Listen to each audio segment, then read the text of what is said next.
Hello student, good morning, जय श्री कृष्णा। स्वागत है आपका एक बार फिर अपेक्स एकेडमी के यूट्यूब चैनल पर। मित्रों, अगर आपने अभी तक अपेक्स एकेडमी कल्याणपुर नाम से यूट्यूब चैनल सब्सक्राइब नहीं किया है तो उसको जल्दी करें और जो बेल आइकन है उसको ज़रूर दबाएं। ऐप को इंस्टॉल करने में या फिर अपनी लॉगिन आईडी खोलने में किसी भी प्रकार की समस्या है स्कूल से संपर्क करें। और इसके ऊपर जल्द एक वीडियो भी बनाया जाएगा जिसमें संपूर्ण जानकारी आपको दी जाएगी कैसे ऐप का इस्तेमाल आपको करना है। और दूसरी बात, किसी भी सब्जेक्ट से संबंधित या किसी भी टॉपिक से संबंधित आपको कोई डाउट या प्रश्न है, उसको आप जिस संबंधित डाउट है उसके नीचे जो वीडियो है उसमें आप कमेंट करें और तकनीकी टीम हमें अवगत करवाएगी और हम पूरा प्रयास करेंगे कि आपका जो डाउट है या जो प्रश्न है उनको समाधान करने का पूरा प्रयास किया जाएगा। तो चलिए मित्रों, आगे बढ़ते हैं। हमने कल हड़प्पा सभ्यता के प्रमुख स्थलों की जानकारी प्राप्त की थी, जिसमें हमने हड़प्पा, मोहनजोदड़ो, चनोदड़ो और कोटदीजी के बारे में पढ़ा था और उनकी विशेषताएं पढ़ी थी। आगे बढ़ते हैं और कुछ महत्वपूर्ण स्थान और है उनके बारे में चर्चा करेंगे। हेडिंग डालेगा अपनी बुक के अंदर, सिंधु सभ्यता के प्रमुख स्थल। सिंधु सभ्यता के प्रमुख स्थल। अगला हमारा जो महत्वपूर्ण स्थल आता है वो है कालीबंगा। कालीबंगा, इसका जो शाब्दिक अर्थ है कालीबंगा का, काली और बंगा, इनका शाब्दिक अर्थ, इस शब्द का अर्थ क्या बनता है? वो होता है काली चूड़िया। काली चूड़िया। जिस प्रकार मोहनजोदड़ो का शाब्दिक अर्थ होता है मृतकों का टीला, उसी प्रकार कालीबंगा जो शब्द है इसका शाब्दिक अर्थ होगा आपका काली चूड़िया या फिर काले रंग की चूड़िया। ये सभ्यता जो महत्वपूर्ण स्थान था हड़प्पा का, इसको कब खोजा गया था? इसकी खोज हुई थी 1953 में।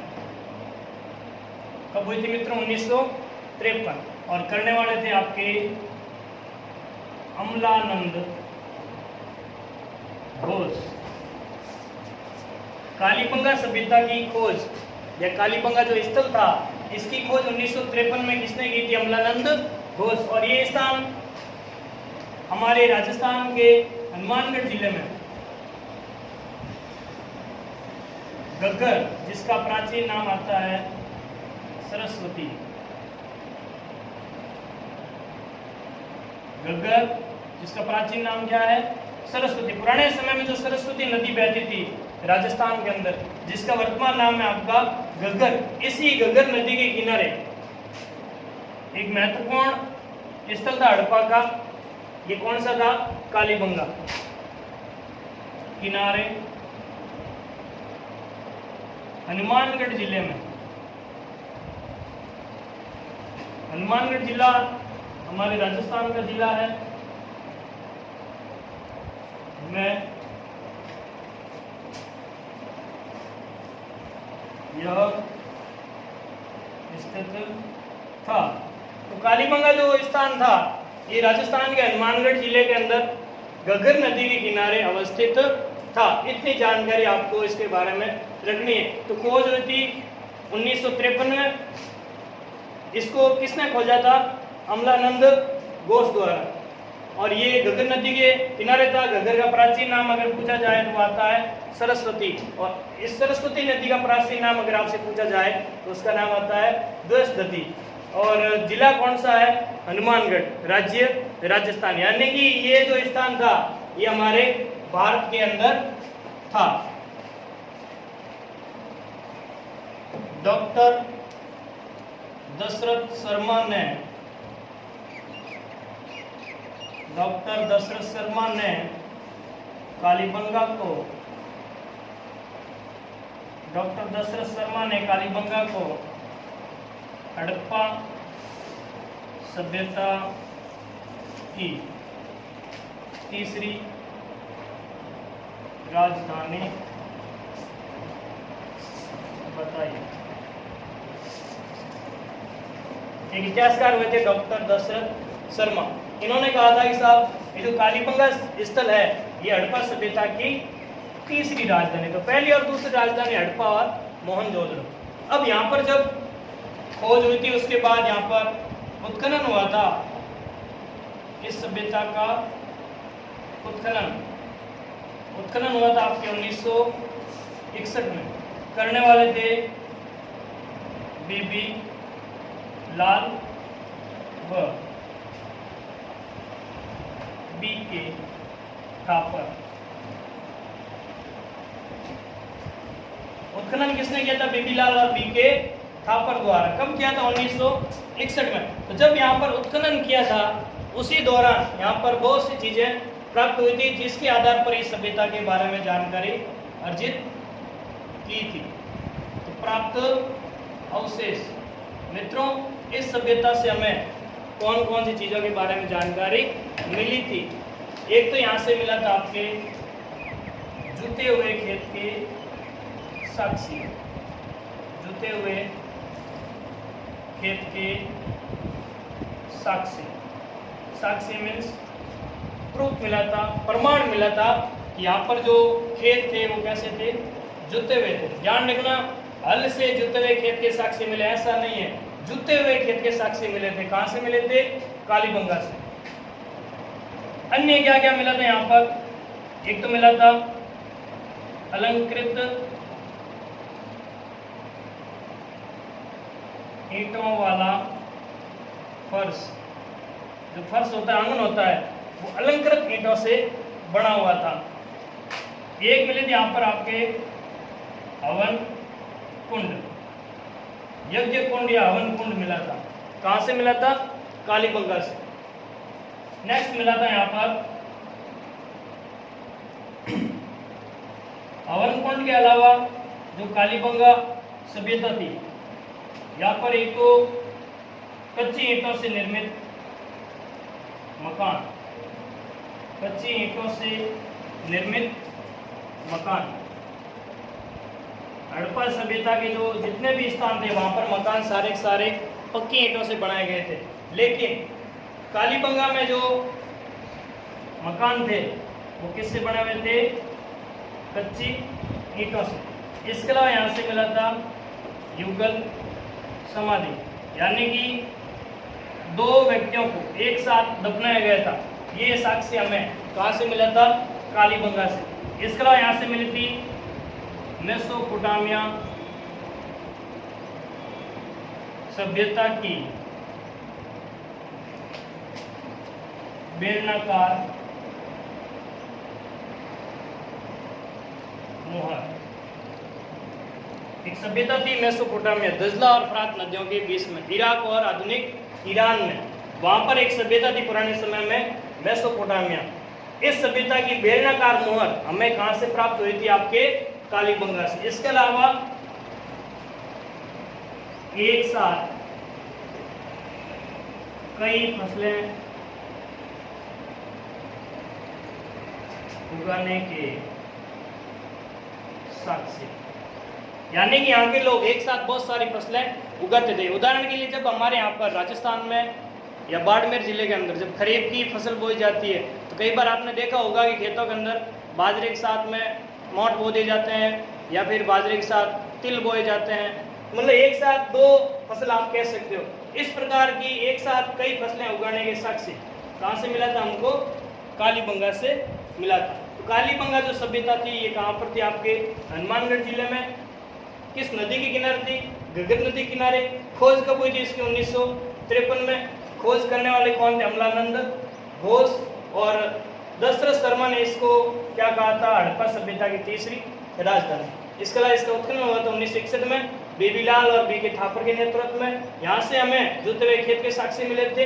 अलंकृत ईंट यानी जो डिजाइन वाली ईंटें थी, वहाँ बना एक फर्श मिला था इसके अलावा यहाँ पर हवन कुंड जिसमें यज्ञ किया जाता था, इसके बारे में जानकारी मिलती है। यहाँ से हमें कच्ची ईंटों के साक्ष्य जो थे वो मिले थे, क्योंकि यहाँ पे जो भवन थे वो किससे बने हुए थे, कच्ची ईंटों से। इसके अलावा यहाँ से मिले थे हमें युगल समाधि और मेसोपोटामिया सभ्यता की बेलनाकार मोहर। इसका मतलब है कि कालीबंगा और मेसोपोटामिया के बीच में व्यापार होता था या फिर चीजों का आदान प्रदान होता था, क्योंकि वहां की कोई चीज यहाँ मिलने का मतलब है कि दोनों ही सभ्यताओं के बीच में आवागमन रहा होगा या फिर दोनों के बीच में व्यापार हुआ होगा, तभी यहाँ पर मेसोपोटामिया की जो बेलनाकार मोहर थी वो प्राप्त हुई थी। इसके अलावा यहाँ पर एक साथ कई सारी फसलें उगाने के साक्ष्य मिले थे। और इंपॉर्टेंट ध्यान रखना एक चीज नोट करना आप,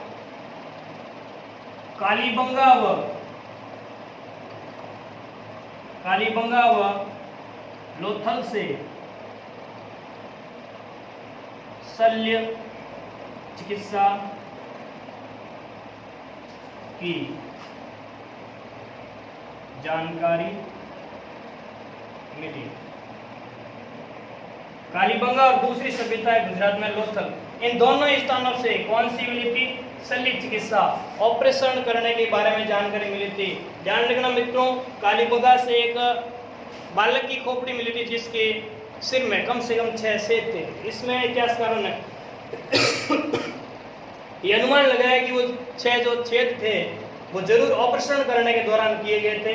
तो यहाँ से आपको शल्य चिकित्सा की जानकारी भी मिलती है। तो ये था आपका कालीबंगा स्थल। तो शाब्दिक अर्थ काले रंग की चूड़ियाँ, खोज हुई थी 1953 में, और ये स्थान राजस्थान के हनुमानगढ़ जिले में। तो हमारा राजस्थान बहुत ही प्राचीन है और यहाँ पर विश्व की प्राचीन सभ्यता स्थल रहा था, जो कि हमारे लिए गौरव की बात है।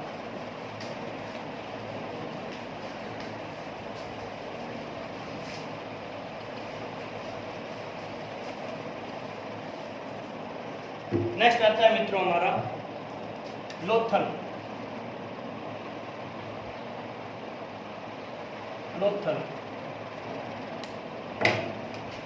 लोथल जो स्थान था ये एक बंदरगाह था और आधुनिक गुजरात राज्य में था, भोगवा नदी के किनारे। लोथल कहाँ पर था, भोगवा नदी के किनारे, और राज्य कौन सा, गुजरात। 1957 में SR राव द्वारा इसे खोजा गया। SR राव द्वारा इसे खोजा गया, यानी कि लोथल की खोज किसने की थी, इतिहासकार SR राव ने। कब की थी, 1957 में। लोथल कहाँ पर था, नदी है भोगवा, राज्य गुजरात। यहाँ से हमें क्या क्या चीजें प्राप्त हुई थी। एक तो यहाँ से हमें मिला था बंदरगाह। क्या मिला था मित्रों, बंदरगाह। बंदरगाह वह स्थान होता है जहाँ पर जो जहाजें आकर के रुकती है, जहाँ से आयात निर्यात किया जाता है, उस समुद्री इलाके के पास वाली जगह क्या कहलाएगी, बंदरगाह। एक मिला था डॉक यार्ड, जिसे बोलेंगे गोदीवाड़ा, जहाँ पर जहाजें आकर के रुकती है। नेक्स्ट यहाँ से मिला था आपके फारस की मोहर। कहाँ की मोहर मिली थी, फारस की। और क्या क्या मिला यहाँ से, यहाँ से भी कालीबंगा की तरह ही हवन कुंड मिला था, यहाँ के लोग भी यज्ञ करते थे। इसके अलावा यहाँ से मिली थी आपके चक्की। चक्की से क्या होता है, अनाज पीसा जाता है। अनाज पीसने की चक्की कहाँ से मिली थी, आपके लोथल से मिली थी। तो 1957 में इसकी खोज हुई थी, SR राव द्वारा इसे खोजा गया। यहाँ से आपके बंदरगाह, डॉकयार्ड, गोदीवाड़ा, फारस की मोहर, हवन कुंड, चक्की, चावल व बाजरे के दाने।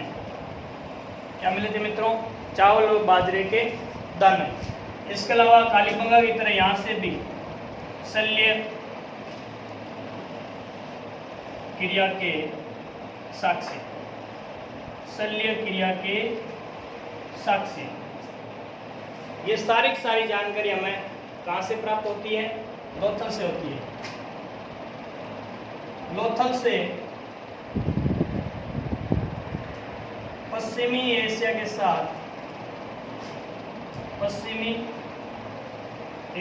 साथ व्यापार किया जाता था। तो लोथल जो स्थान था एक बंदरगाह था, यहाँ से पश्चिमी एशियाई जो देश थे उनके साथ में व्यापार किए जाते थे। जैसे मेसोपोटामिया है, सुमेरियन है, बेबीलोन है, इनके साथ में यहाँ से व्यापार होता था। एक महत्वपूर्ण बंदरगाह स्थल कौन सा था आपका? लोथल। नदी कौन सी? भोगवा। कहाँ पर स्थित है वर्तमान में? ये गुजरात में। खोज कब हुई थी? 1957 में। किसने की थी? एसआर राव द्वारा। और यहाँ पे बंदरगाह गोदीवाड़ा, फारस की मुहर से हमें जानकारी मिलती है कि इसका व्यापार पश्चिमी एशिया के साथ में होता था। इसके लिए यहाँ से हवन कुंड, चक्की, चावल और बाजरे के दाने मिले थे और शल्य क्रिया के साक्ष्य मिले थे। नेक्स्ट आता है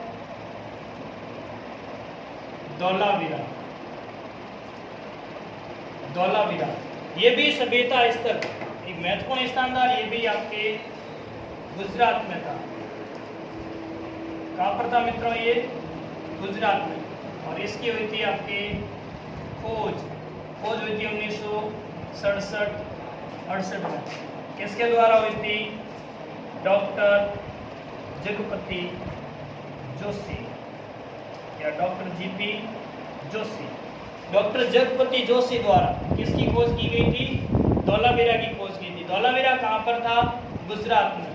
सबसे महत्वपूर्ण ध्यान रखना एक चीज इंपॉर्टेंट है, धौलावीरा सभ्यता स्थल भारत में खोजा गया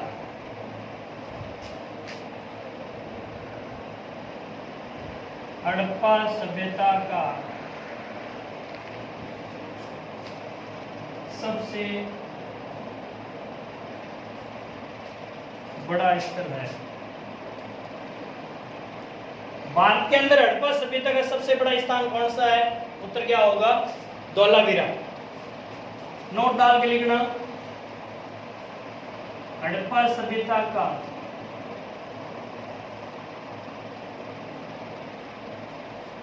सबसे बड़ा स्थल। एक चीज ध्यान रखना, हड़प्पा सभ्यता में सबसे पहले खोजा गया स्थान कौन सा था? आपका हड़प्पा था। सबसे बड़ा स्थान भी कौन सा था? गनेड़ीवाल। कौन सा था? गनेड़ीवाल। हड़प्पा नहीं, ध्यान रखना, क्षेत्रफल में सबसे बड़ा कौन सा था? गनेड़ीवाल। पहला खोजा गया कौन सा था? हड़प्पा। लेकिन भारत के अंदर सबसे बड़ा स्थल कौन सा था? धौलावीरा। तो ये गनेड़ीवाल है, वर्तमान के अंदर पाकिस्तान में। और यहाँ से हमें किन किन चीज़ों के बारे में जानकारी मिली थी उसके बारे में चर्चा करेंगे। तो धौलावीरा से हमें प्राप्त अवशेष क्या क्या मिला था? एक तो यहाँ से मिला था आपके बांध, इसके अलावा नहर प्रणाली, बांध और नहर प्रणाली कहाँ से मिली थी? धौलावीरा से। तो गुजरात के अंदर था धौलावीरा, जिसकी खोज हुई थी 1967-68 में। करने वाले थे डॉक्टर जगपति जोशी। धौलावीरा सभ्यता स्थल भारत में खोजा गया हड़प्पा सभ्यता का सबसे बड़ा स्थल है। और हड़प्पा सभ्यता का सबसे बड़ा स्थल, पूरी सभ्यता का अगर बात करें तो गनेड़ीवाल, लेकिन भारत में कौन सा होगा? धौलावीरा होगा। नेक्स्ट पढ़ते हैं। एक और हमारा महत्वपूर्ण स्थल है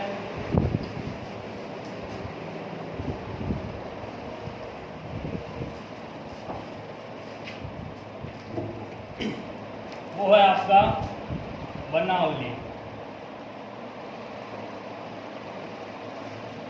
बनावली, और ये पड़ता है हरियाणा में। बनावली सभ्यता स्थल कहाँ पर था? हरियाणा राज्य के अंदर। इसकी खोज हुई थी 1973 में। 1973 में करने वाले थे रविंद्र सिंह बिष्ट। बनावली की खोज किसने की थी? रविंद्र सिंह बिष्ट। और यहाँ से हमें किन किन चीज़ों के बारे में जानकारी मिलती है? एक तो मिट्टी के हल का खिलौना, मिट्टी के हल का खिलौना। नेक्स्ट मिला था यहाँ से जौ, तिल व सरसों के दाने।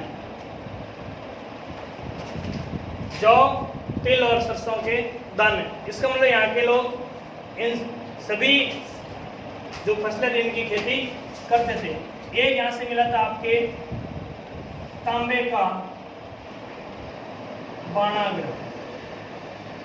तांबे का बाणाग्र, बाण के आगे का जो भाग होता है उसे बोलेंगे बाणाग्र। ये तांबे का था। और जो कोर्दिजी था वहां से जो बाणाग्र मिला था वो आपके पत्थर का था। एक महत्वपूर्ण चीज यहाँ पे नोट करना आप बनावली के बारे में। बनावली में जल निकासी की व्यवस्था नहीं थी। बनावली में जल निकासी की व्यवस्था नहीं थी। संपूर्ण हड़प्पा स्थलों में सभी जगह पानी को निकालने के लिए नालियां बनी हुई थी, लेकिन बनावली जो स्थान था यहाँ पे जल निकासी की कोई व्यवस्था नहीं थी। ये इंपॉर्टेंट चीजें आप ध्यान रखोगे। इसके अलावा इस सभ्यता के अन्य स्थल, अन्य स्थानों की अगर बात की जाए तो एक स्थान आता है रोपड़, और ये था पंजाब में। एक स्थान आता है राखी गढ़ी, राखी गढ़ी, ये पड़ता है हरियाणा राज्य के अंदर। इसके अलावा रंगपुर, ये पड़ता है आपके गुजरात के अंदर। एक पड़ता है बालाकोट, जहाँ पर भारतीय सेना द्वारा सर्जिकल स्ट्राइक किया गया। जगह कौन सी? बालाकोट। वहीं पर एक सभ्यता स्थल भी था बालाकोट। सर्जिकल स्ट्राइक बालाकोट में की थी, और ये कहाँ पर है? पाकिस्तान के अंदर। तो ये थे आपके हड़प्पा सभ्यता के महत्वपूर्ण स्थल।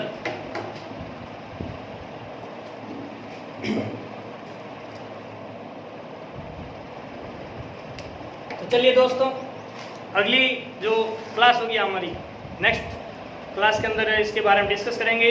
इस सभ्यता के जो विशेषताएं हैं उनके बारे में, यहाँ का सामाजिक, धार्मिक, आर्थिक और व्यापार के बारे में जानकारी अर्जित करेंगे।